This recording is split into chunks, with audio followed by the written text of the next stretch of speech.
3 నెలల్లో పార్టీ ఏర్పాటు ప్రక్రియ పూర్తి అయ్యే అవకాశం ఉందని, అందుకు మంచి ముహూర్తం కోసం చూస్తున్నామని తెలంగాణ జాగృతి చీఫ్ మాజీ ఎమ్మెల్సీ కవిత అన్నారు. ఫోన్ ట్యాపింగ్ కేసులో చిన్న చేపలను పట్టుకొని పెద్ద చేపలను వదిలేస్తున్నారని, కేసును టీవీ సీరియల్లా సాగదీస్తున్నారని కామెంట్ చేశారు. తెలంగాణ చరిత్రలో కేసీఆర్ కు ఒక పుస్తకం ఉంటుందని కవిత అన్నారు. ఆయనను రాజకీయంగా ఎదుర్కొనే ధైర్యం రేవంత్ రెడ్డికి లేదన్నారు. బీసీ సబ్ ప్లాన్స్ హామీలు అమలు చేయడంలో కాంగ్రెస్ పూర్తిగా విఫలమైందని కవిత అన్నారు. ఈ నెల 12న ఆర్టీసీ కళ్యాణ మండపంలో తెలంగాణ జాగృతి ఆధ్వర్యంలో నిర్వహిస్తున్న ఉద్యమకారుల ఆత్మగౌరవ సభలో పాల్గొనాలని తెలంగాణ రాష్ట్ర ప్రజలకు కవిత పిలుపునిచ్చారు. ఎవరు ఏం చేసినా తెలంగాణ ఉద్యమంలో మనందరం చేసిన ఉద్యమాలకు మనకంటూ ఒక పేజీ ఉంటుంది, ఒక చరిత్ర ఉంటుంది. కేసీఆర్ గారికి మాత్రం ఒక పుస్తకమే ఉంటుంది.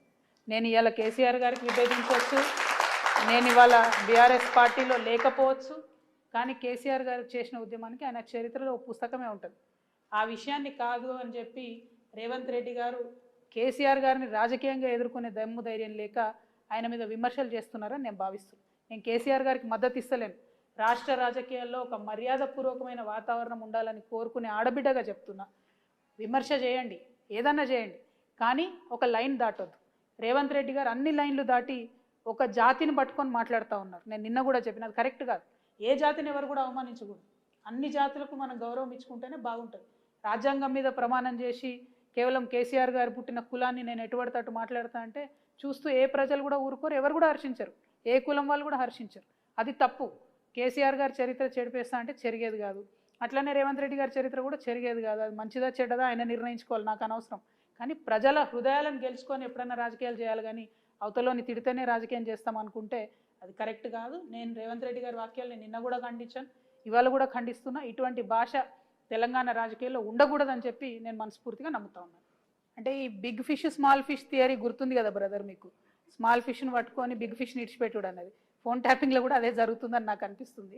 ఇప్పుడు ప్రణీత్ రావు అనే అతను డిఎస్పీ, తనని డిమోషన్ చేశారు. మరి ఎందుకోసం డిమోషన్ చేశారు అనేది ప్రభుత్వం అయితే ఇక్కడ చెప్పలే. కానీ ఈ స్మాల్ ఫిష్ని చూపించి మరి ఈ ప్రణీత్కి ఆర్డర్ ఇచ్చినటువంటి బిగ్ ఫిష్లను వాళ్ళను వదిలేస్తారా ఏంది అన్నది ప్రభుత్వమే ఫ్యూచర్లో చెప్పాలి.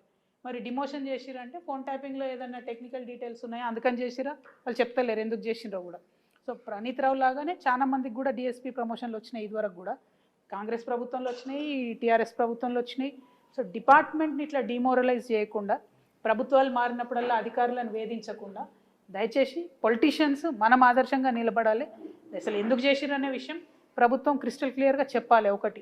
రెండు, అసలు ఇది ఎప్పుడు కంక్లూడ్ అవుతుందో చెప్పాలి. చూడలేక వస్తున్నాం ఈ టీవీ సీరియల్ని మనం. Please subscribe to YK TV Network. Please subscribe to YK TV. Please watch YK News. Don't forget to subscribe YK News channel.